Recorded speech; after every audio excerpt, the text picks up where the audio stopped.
Good evening all of you. Nursing classes में आप सभी का स्वागत है। आज का टॉपिक अपना फोबिया। आज का टॉपिक है फोबिया। तो अपन पढ़ेंगे फोबिया के बारे में कि फोबिया की परिभाषा क्या है, इसके की पॉइंट्स क्या है, टाइप कितने प्रकार का होता है, इसके लक्षण क्या है, और साथ में पढ़ेंगे डायग्नोसिस क्या है और इसका मैनेजमेंट किस प्रकार से करते हैं। तो अपना जो मेन टारगेट है वो मेन टारगेट है कि अपन को इसमें से देखने की जो कॉम्पिटिटिव एग्जाम के पॉइंट ऑफ व्यू से कौन कौन से क्वेश्चन आ सकते हैं या कहाँ कहाँ से क्वेश्चन पूछे जा सकते हैं, तो उनके बारे में अपन को इसमें थोड़ा सा देखना है। तो बात करें अपन कि फोबिया की परिभाषा क्या होगी। बात करें फोबिया की परिभाषा क्या होगी, तो देखो फोबिया, कल की छोटी सी क्लास में मैंने एक शॉर्ट्स डाला था, उसमें बताया था मैंने कि फियर, एंजाइटी और फोबिया। तो उसमें मैंने तीनों की परिभाषा आपको क्लियर कर दी थी। फिर भी अगर अपन बात करें कि फोबिया की परिभाषा क्या होगी, तो मैं अगर आपको हिंदी में बताऊं तो बिना किसी कारण के किसी विषय, वस्तु, स्थान या एक्टिविटी से डरना फोबिया कहलाता है। मतलब बिना किसी कारण के, जिसके पीछे कोई कारण ही ना हो। That means irrational fear from any subject, object, situation, activity is known as phobia. अर्थात कहने का मतलब है मेरा कि बिना किसी कारण के किसी विषय, वस्तु, स्थान या एक्टिविटी से डरना फोबिया कहलाता है। जैसे मुझे तैरना बहुत अच्छे से आता है और मुझे पानी से डर लग रहा है, तो मतलब इसके पीछे कोई लॉजिक नहीं है, कोई कारण नहीं है, तो उसे फोबिया कहते हैं। किसी को हाइट प्लेस से, ऊंचे स्थानों से डर लगता है, किसी को बंद कमरों से, बंद स्थानों से डर लगता है, किसी को ओपन प्लेसेस से डर लगता है। बिना किसी कारण के किसी विषय, वस्तु, स्थान, एक्टिविटी से डरना फोबिया कहलाता है। That means irrational fear from any subject, object, situation, activity is known as phobia. अब बात करते हैं कि फोबिया की की पॉइंट्स क्या है। डेफिनेशन अपन ने देख लिया कि इरेशनल फियर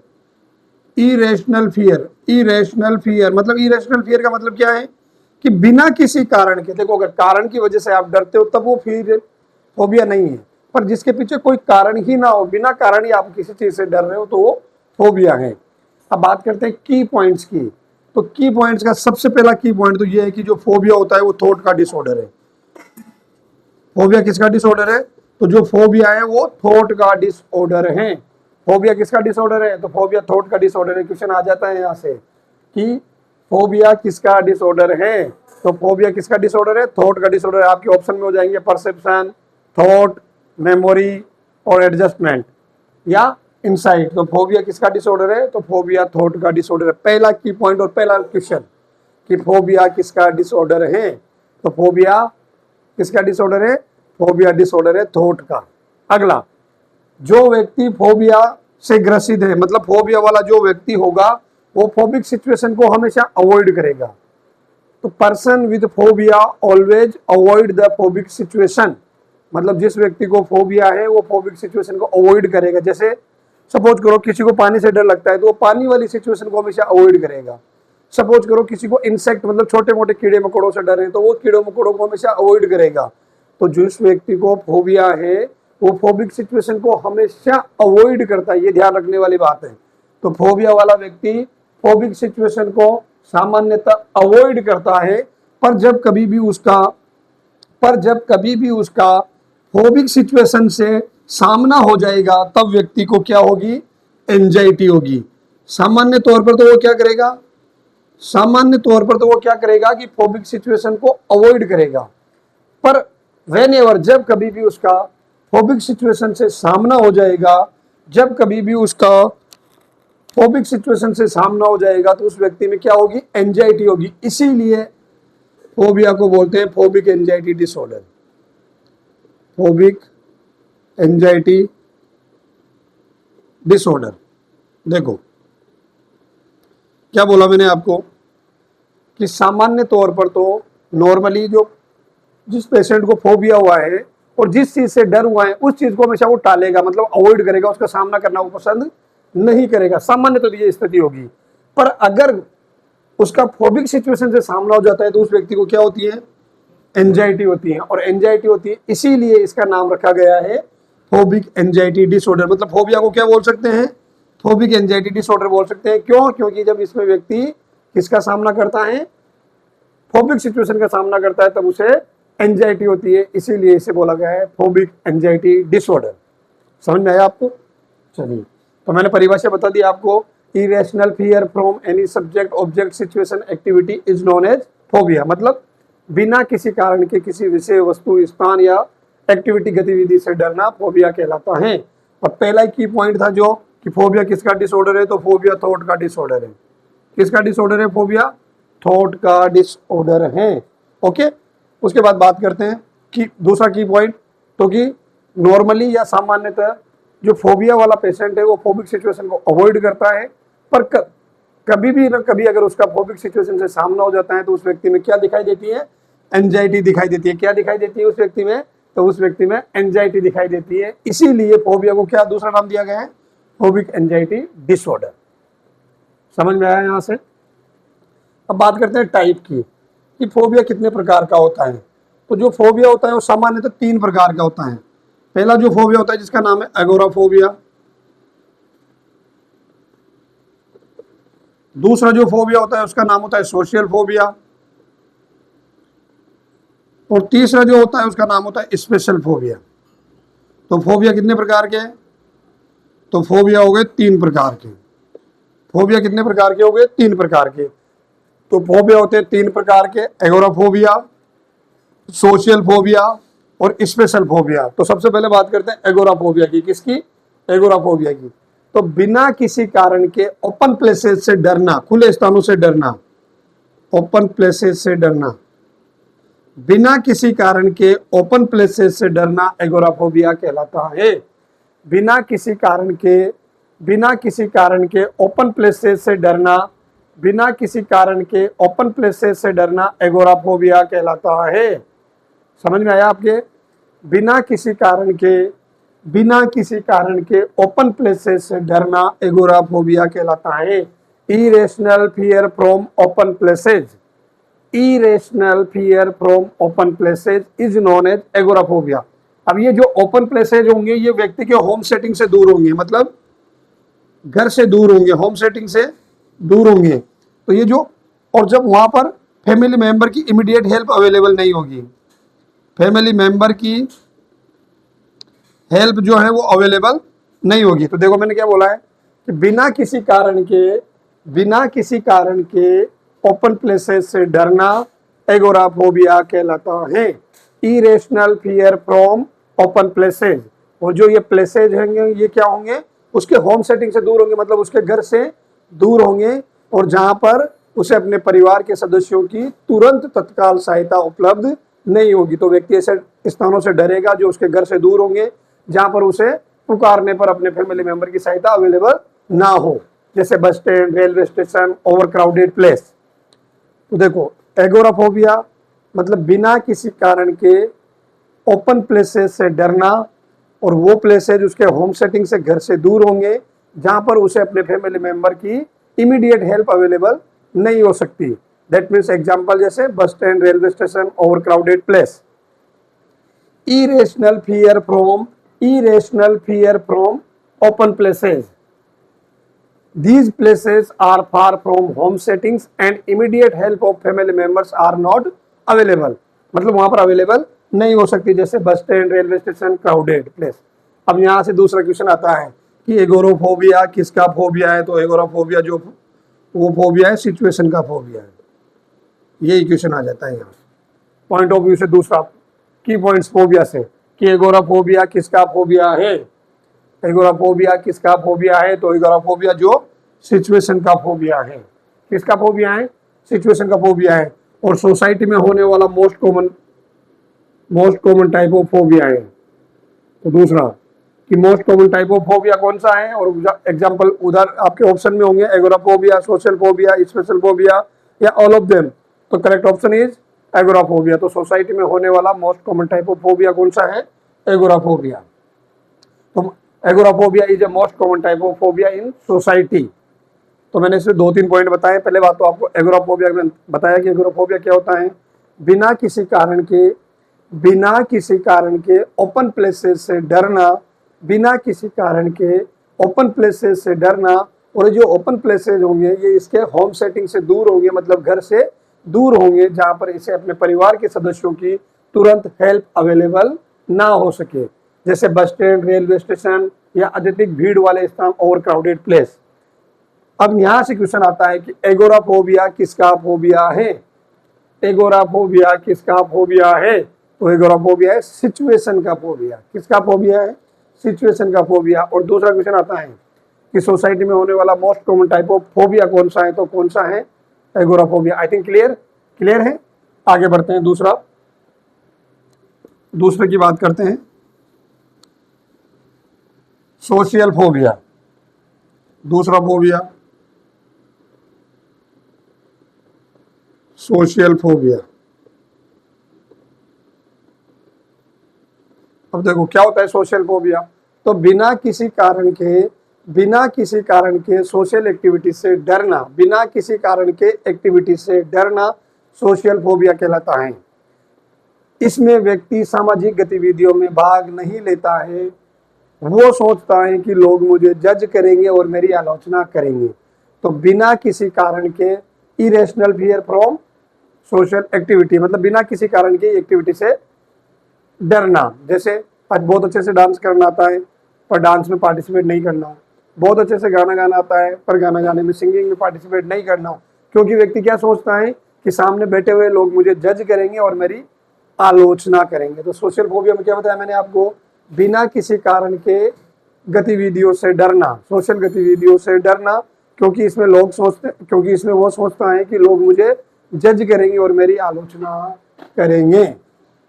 और जो सोशल फोबिया होता है, ये फोबिया होता है एक्टिविटी का। अगला क्वेश्चन, सोशल फोबिया किसका फोबिया है? तो सोशल फोबिया एक्टिविटी का फोबिया है। एगोराफोबिया किसका फोबिया था? सिचुएशन का फोबिया। क्वेश्चन यही ऐसे आते हैं कि एगोराफोबिया किसका फोबिया है? तो ऑप्शन में सिचुएशन भी होगा, एक्टिविटी भी होगा। तो किसका है एगोरा? सिचुएशन का। और सोशल फोबिया किसका फोबिया है? एक्टिविटी का। इसमें क्या होता है कि व्यक्ति बिना किसी कारण के सोशल एक्टिविटी में पार्टिसिपेट नहीं करता है, या बिना किसी कारण के सोशल एक्टिविटी से डरता है और वो उसमें पार्टिसिपेट भाग नहीं लेता है, क्योंकि वो क्या सोचता है कि सामने बैठे लोग मुझे जज करेंगे और मेरी आलोचना करेंगे।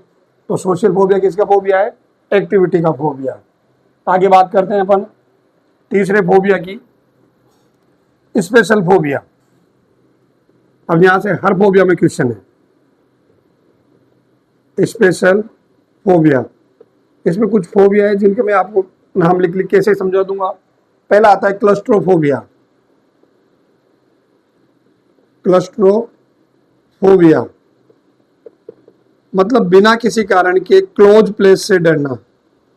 क्लोज प्लेस से डरना मतलब बिना किसी कारण के अंधेरे से डरना। कौन सा फोबिया कहलाता है? क्लस्ट्रोफोबिया। तो क्वेश्चन आ जाता है कि ये व्यक्ति है जो बंद स्थानों से डर रहा है, तो उसे किस प्रकार का फोबिया है? क्लस्ट्रोफोबिया। बंद स्थानों से डरना, क्लस्ट्रोफोबिया। दूसरा आता है एक्रोफोबिया।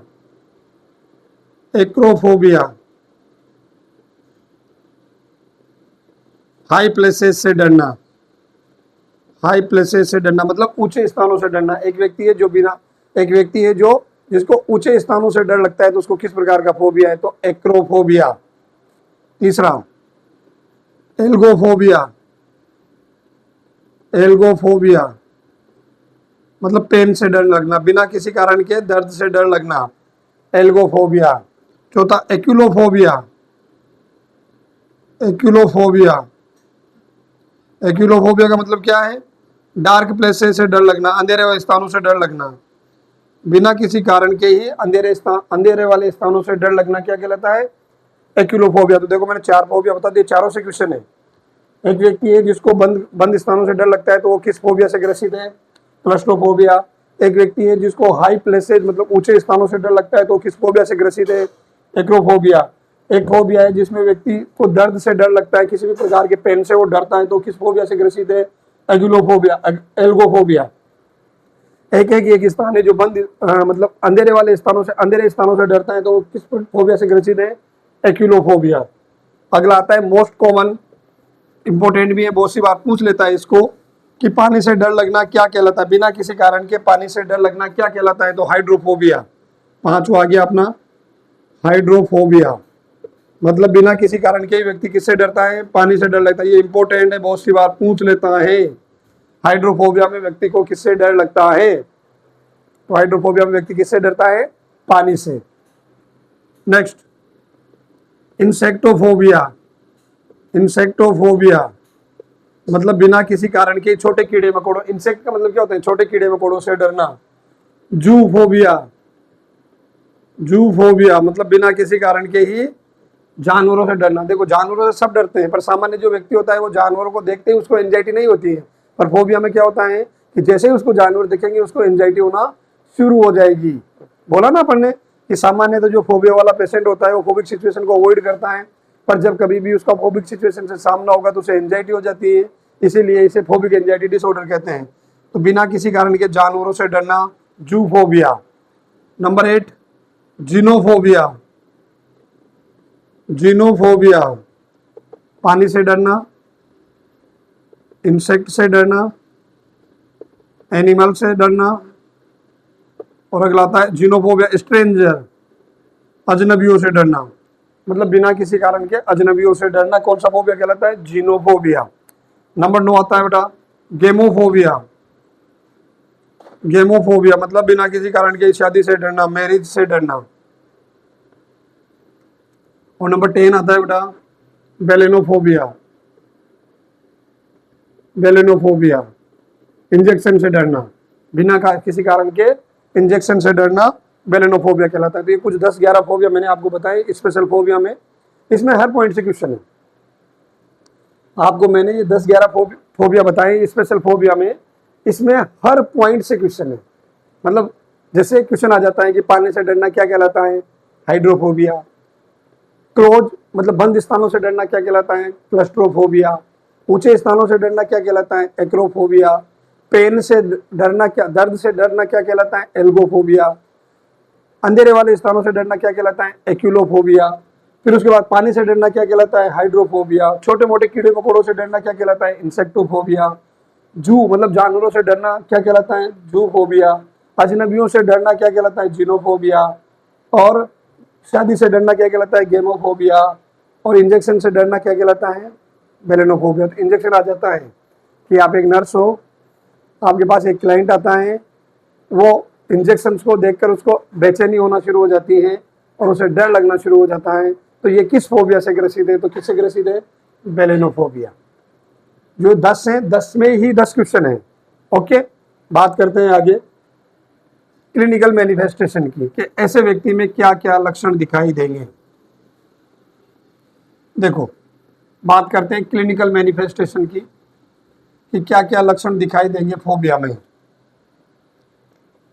Sign and symptoms.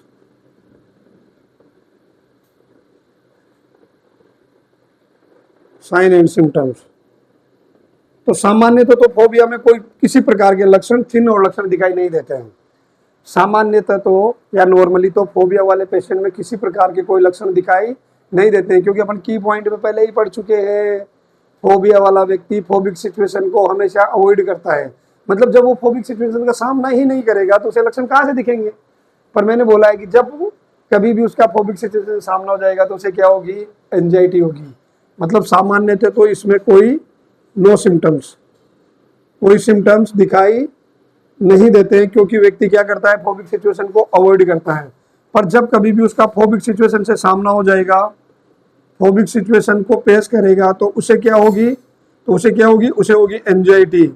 इसलिए इस स्थिति में एंजाइटी वाले सिम्टम्स दिखाई देंगे। क्या दिखाई देंगे? एंजाइटी वाले। और एंजाइटी वाले दो ही तो सिम्टम्स हैं, फिजिकल सिम्टम्स मतलब शारीरिक सिम्टम्स, और अगला है साइकोलॉजिकल सिम्टम्स मतलब मानसिक।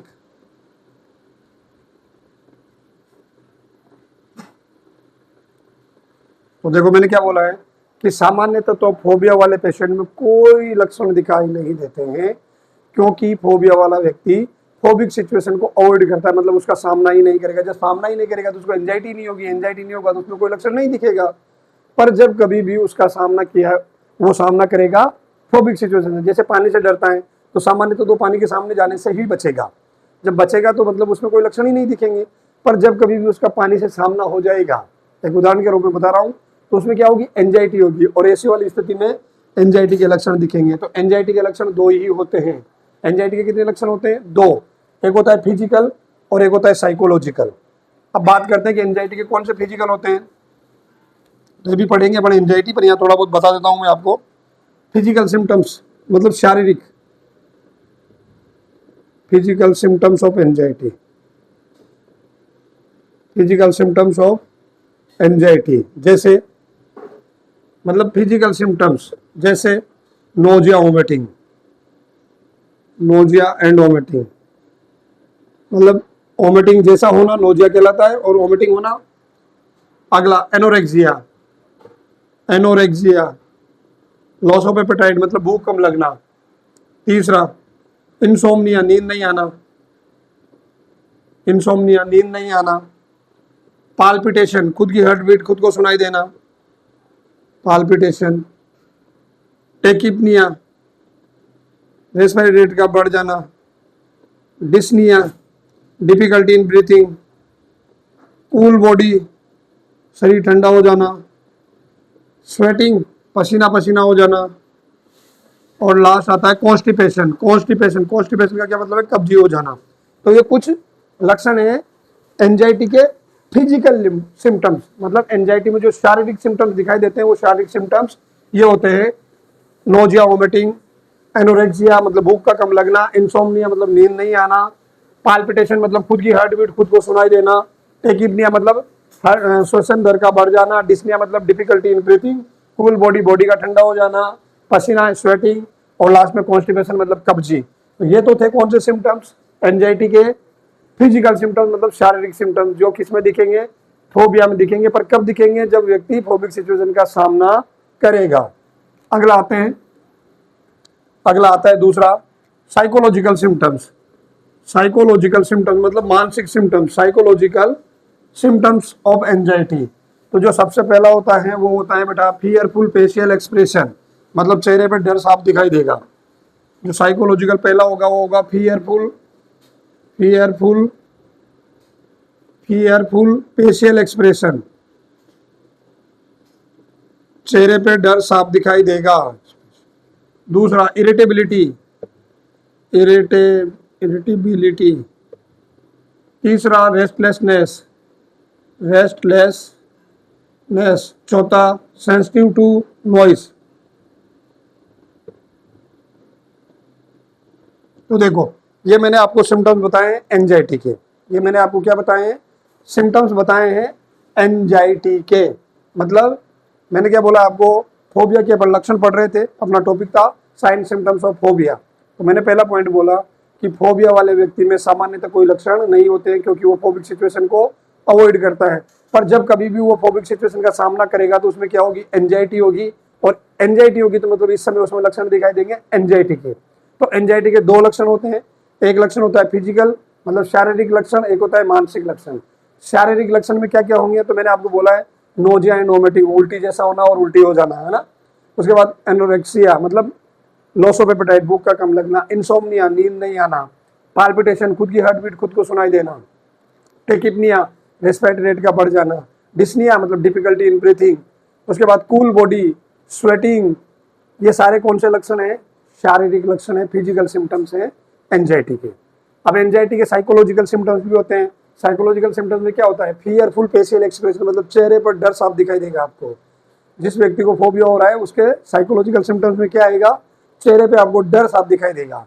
इरिटेबिलिटी, चिड़चिड़ापन। रेस्टलेसनेस और सेंसिटिव टू नॉइस मतलब कोई भी आवाज आएगी तो वो सेंसिटिव हो जाएगा, ऐसे मतलब अचानक एकदम से चौंक जाना, मतलब है ना, that means sensitive to noise.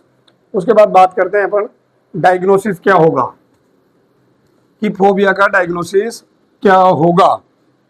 तो बात करते हैं डायग्नोसिस मतलब निदान, डायग्नोसिस। तो देखो किसी भी मेंटल डिसऑर्डर के डायग्नोसिस चार तरीके से ही करते हैं। पहला होगा आपका हिस्ट्री टेकिंग, हिस्ट्री टेकिंग मतलब हिस्ट्री ली जाएगी, और हिस्ट्री दो प्रकार से ले सकते हैं, personal history, personal history taking मतलब खुद के बारे में पूछा जाएगा कि आप क्या काम करते हो, क्या नहीं करते हो, क्या हॉबीज है, क्या नहीं है, किस प्रकार का नशा करते हो, दैट मीन्स आपके खुद के बारे में पूछा जाएगा, personal history. Family history, family history, family history taking मतलब आपकी फैमिली के बारे में पूछा जाएगा कि आपकी शादी हो गई क्या, कितने बच्चे हैं, आपके परिवार में किसी को ये बीमारी है क्या, ऐसे आपके फैमिली के बारे में पूछा जाएगा, फैमिली हिस्ट्री। दूसरा आता है physical examination. Physical examination, physical examination क्या है? शारीरिक परीक्षण, मतलब उसका ऊपर से नीचे तक आपको शारीरिक परीक्षण करना है। तीसरा है मेंटल स्टेटस एग्जामिनेशन, ये पढ़ेंगे अपन, बस अभी एक नाम याद रखो आप, मेंटल स्टेटस एग्जामिनेशन कैसे करते हैं कैसे नहीं करते इसके बारे में अपन आगे क्लास में देखेंगे, MSc बोलते हैं इसको। एक और होता है मिनी मेंटल स्टेटस एग्जामिनेशन।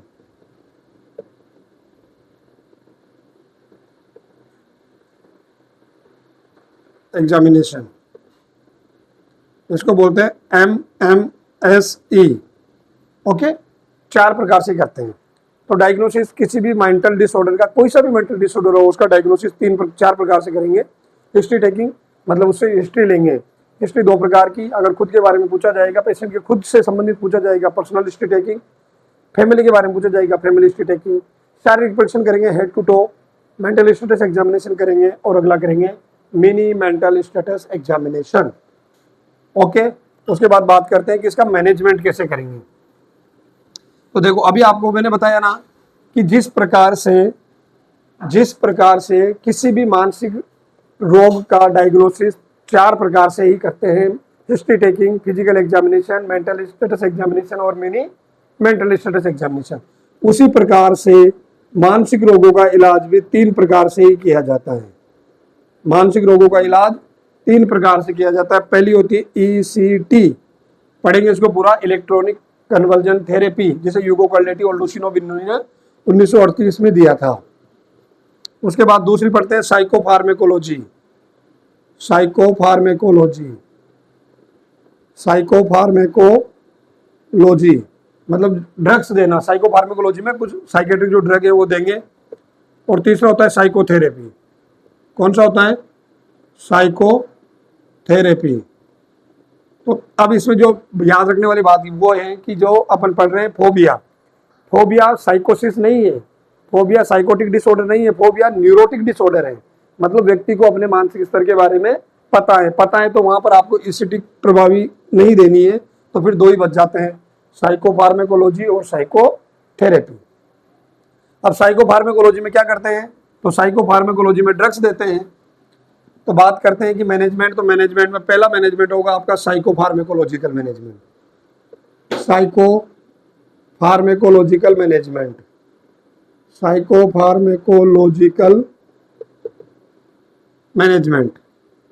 तो साइकोफार्मेकोलॉजिकल मैनेजमेंट होगा। तो इसमें फोबिया को कैसे ठीक करेंगे? तो इसमें फोबिया को ठीक करने के लिए कुछ दवाई देंगे। तो जो पहली दवाई देते हैं उसका नाम होता है एंटी डिप्रेसेंट ड्रग।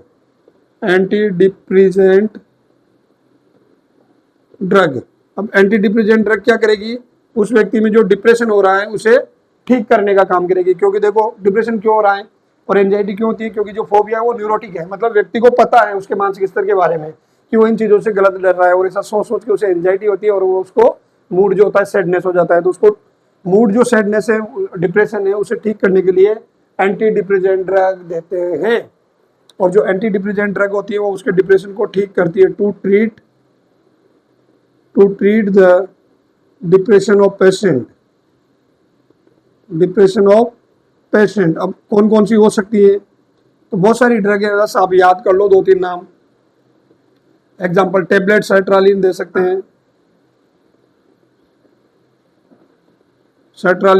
हैं, टेबलेट क्लोमिप्रामाइन दे सकते हैं, टेबलेट फ्लुक्सेटिन दे सकते हैं, टेबलेट फ्लुक्सामाइन दे सकते हैं। ये सारी ड्रग्स होती है वो एंटी डिप्रेसेंट ड्रग होती हैं। तो देखो जो क्लोमिप्रामाइन होती है इसे बोलते हैं TCA, tricyclic anti depressant drug, पढ़ेंगे आगे ये। और जो फ्लुक्सेटिन और फ्लुक्सामाइन होती है ये होती है SSRI, selective serotonin reuptake inhibitor group की ड्रग होती है। तो ये पढ़ेंगे, आप सिर्फ अभी नाम याद रखो कि फोबिया का जो साइकोफार्मेकोलॉजिकल मैनेजमेंट है उसमें पहला है एंटी डिप्रेसेंट ड्रग देंगे। एंटी डिप्रेसेंट ड्रग क्या करेगी? उस व्यक्ति के डिप्रेशन को ठीक करेगी। फोबिया में डिप्रेशन क्यों हुआ है, सैडनेस और मूड क्यों हुआ है? क्योंकि जो फोबिया वाली बीमारी है वो न्यूरोटिक है, मतलब उस व्यक्ति को अपने मानसिक स्तर के बारे में पता है कि मैं इन चीज़ों से गलती डर रहा हूँ, और ऐसा सोच कर उसको क्या होती है? एंजाइटी होती है। ऐसा सोच कर उसको क्या होती है? एंजाइटी होती है और उसका जो मूड होता है वो सैडनेस वाला होता है। तो उस सैडनेस ऑफ मूड को ठीक करने के लिए व्यक्ति में जो ड्रग देते हैं वो ड्रग है एंटी डिप्रेसेंट ड्रग। और एंटी डिप्रेसेंट ड्रग क्या करेगी, उस व्यक्ति के डिप्रेशन को कम करने का काम करेगी। For example sertraline, clomipramine, fluoxetine, fluvoxamine. जो क्लोमिप्रामाइन है ये टीसीए है, टीसीए ग्रुप की ट्राईसाइक्लिक एंटी डिप्रेसेंट ड्रग है। और ये जो दोनों दवा है फ्लुक्सिटीन और फ्लुक्सामाइन ये एसएसआरआई है, सेलेक्टिव सेरोटोनिन रीअपटेक इनहिबिटर। अभी जब अपन ओसीडी पढ़ेंगे ना तो ओसीडी में जो ड्रग ऑफ चॉइस होती है ना एसएसआरआई होती है, सेलेक्टिव सेरोटोनिन रीअपटेक इनहिबिटर। उसमें जो फर्स्ट प्रायोरिटी होती है वो फ्लुक्सामाइन होती है, आगे पढ़ेंगे है ना। ओके, देन बात करते हैं एंटी डिप्रेसेंट हो गया। अब दूसरी जो ड्रग है वो पढ़ेंगे अपन एंटी एंजाइटी। अब एंटी एंजाइटी क्या करेगी, उस व्यक्ति में जो एंजाइटी हो रही है उस एंजाइटी को ठीक करने का काम करेगी। Anti anxiety drug, anti anxiety drug जिसे क्या बोल सकते हैं अपन, एंजियोलाइटिक ड्रग, एंजियोलाइटिक ड्रग भी बोल सकते हैं। और ये क्या करेगी, टू ट्रीट द एंजाइटी, मतलब उस व्यक्ति में जो एंजाइटी हुई उसे ठीक करने का काम करेगी या कम करने का काम करेगी। एग्जाम्पल हो सकता है, बहुत सारे टेबलेट से नाम याद रख लो आप, क्लोनाजिपाम, लोराजिपाम, एटिजोलाम, बहुत सारी ड्रग्स हैं, बस आप नाम याद कर लो। तो दूसरी जो ड्रग देंगे साइकोफार्माकोलॉजी में वो कौन सी देंगे, एंटी एंजाइटी या एंजियोलाइटिक ड्रग।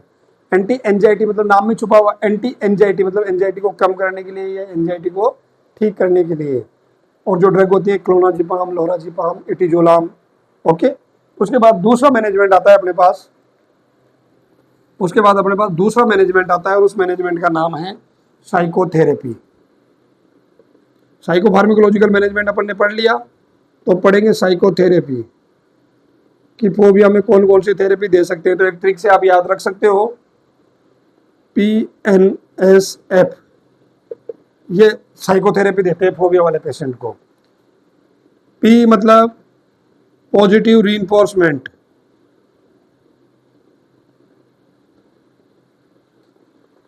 पॉजिटिव रीइंफोर्समेंट मतलब व्यक्ति को फोबिक सिचुएशन का सामना करवाया और वो डरा तो सही पर उसने कुछ हिम्मत दिखाई, मतलब है ना, तो उसे आपको प्रोत्साहित करना है, मतलब बहुत अच्छा किया आपने, बहुत अच्छा किया, आप इससे बाहर निकल सकते हो, ऐसे उसको क्या करना है, प्रोत्साहित करना है, मतलब पॉजिटिव रीइंफोर्समेंट। दूसरा N नेगेटिव रीइंफोर्समेंट, मतलब अगर वो फोबिक सिचुएशन का सामना करने से पहले ही भाग जाए तो उसको आपको क्या करना है, मतलब अल्टीमेटली पनिशमेंट करना है, नेगेटिव रीइंफोर्समेंट। तीसरा systematic desensitization, systematic desensitization, desensitization. Systematic desensitization में क्या होता है कि जैसे व्यक्ति को छिपकली से डर लगता है, इंसेक्ट, उसे डर लगता है, तो पहले आप क्या करोगे, उसके एक छिपकली वाला क्या दिखाओगे, पिक्चर दिखाओगे, फिर उसका रबड़ वाली छिपकली से उसका सामना कराओगे, फिर वास्तविक छिपकली से उसका सामना कराओगे। ऐसा जो सिस्टमेटिक तरीके से आप करोगे, मतलब जो कम फोबिया क्रिएट करें, लोअर साइड से आपको हायर साइड पे जाना है, दैट मीन्स सिस्टमेटिक डिसेंसिटाइजेशन। अगला आता है F फ्लोटिंग। इसमें क्या करते हैं, सीधा ही आपको क्या करते हैं, छिपकली से अचानक से सामना करवा देते हैं, मैक्सिमम इंटेंसिव जो फीवर कोज करेगा उस फोबिक सिचुएशन से आपको सामना करवा देते हैं, उसे बोलते हैं फ्लोटिंग। तो आई थिंक यहाँ तक आपको समझ में आया होगा फोबिया की psychotherapy. PNS parasympathetic nervous system, F से याद रख लो, P positive reinforcement, N negative reinforcement, S systematic desensitization और F फ्लोटिंग। ये साइकोथेरेपी दी जाती है किसमें, फोबिया वाले पेशेंट में। ओके, फोबिया क्लियर है, चलिए ठीक है, ओके, मिलते हैं नेक्स्ट क्लास में, थैंक यू।